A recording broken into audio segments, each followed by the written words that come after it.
नमः सवित्रे जगदेकचक्षुषे जगत्प्रसूतिस्थितिनाशहेतवे त्रयीमयाय त्रिगुणात्मधारिणे विरञ्चि नारायण शङ्करात्मनम् नमोऽस्तु सूर्याय सहस्ररश्मये सहस्रशाखान्वितसम्भवात्मने सहस्रयोगोद्भवभावभागिने सहस्रसङ्ख्यायुगधारिणे नमः यन्मण्डलं दीप्तिकरं विशालं रत्नप्रभं तीव्रमनादिरूपम् दारिद्र्यदुःखक्षयकारणं च पुनातु मां तत्सवितुर्वरेण्यम् यन्मण्डलं देवगणैः सुपूजितं विप्रैस्तुतं भावनमुक्तिकोविदम् तं देवदेवं प्रणमामि सूर्यं पुनातु मां तत्सवितुर्वरेण्यम् यन्मण्डलं ज्ञानघनं त्वगम्यं त्रैलोक्यपूज्यं त्रिगुणात्मरूपम् समस्ततेजोमयदिव्यरूपं पुनातु मां तत्सवितुर्वरेण्यम् यन्मण्डलं गूढमति प्रबोधं धर्मस्य वृद्धिं कुरुते जनानां यत्सर्वपापक्षयकारणं च पुनातु मां तत्सवितुर्वरेण्यम् यन्मण्डलं व्याधिविनाशदक्षं यदृग्यजुस्सामसु सम्प्रगीतं प्रकाशितं येन च भूर्भुवः स्वः पुनातु मां तत्सवितुर्वरेण्यम् यन्मण्डलं वेदविदो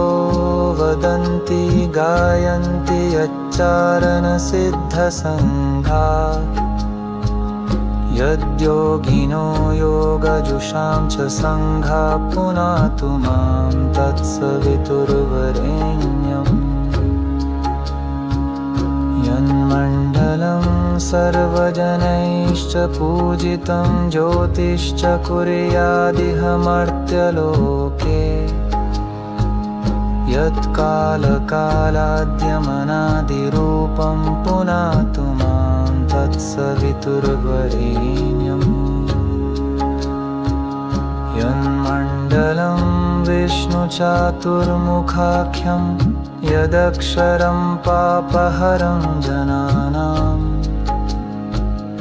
यत्कालकल्पक्षयकारणं च पुनातु मां तत्सवितुर्वरेण्यम् यन्मण्डलं विश्वसृजं प्रसिद्धमुत्पत्तिरक्षाप्रलयप्रगल्भम् यस्मिन् जगत्संहरतेऽखिलं च पुनातु मां तत्सवितुर्वरेण्यम् यन्मण्डलं सर्वगतस्य विष्णोरात्मा परं धाम विशुद्धतत्त्वम् सूक्ष्मान्तरैर्योगपथानुगम्यं पुनातु मां तत्सवितुर्वरेण्यम् यन्मण्डलं वेदविदो वदन्ति गायन्ति यच्चारणसिद्धसङ्घा यन्मण्डलं वेदविदः स्मरन्ति पुनातु मां तत्सवितुर्वरेण्यम् यन्मण्डलं वेदविदोपगीतं यद्योगिनां योगपथानुगम्यम्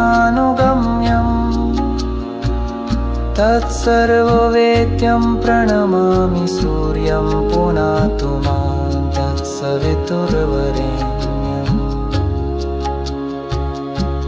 सूर्यमण्डलसुस्तोत्रम् यः पठेत् सततं नरः सर्वपापविशुद्धात्मा सूर्यलोके महीयते।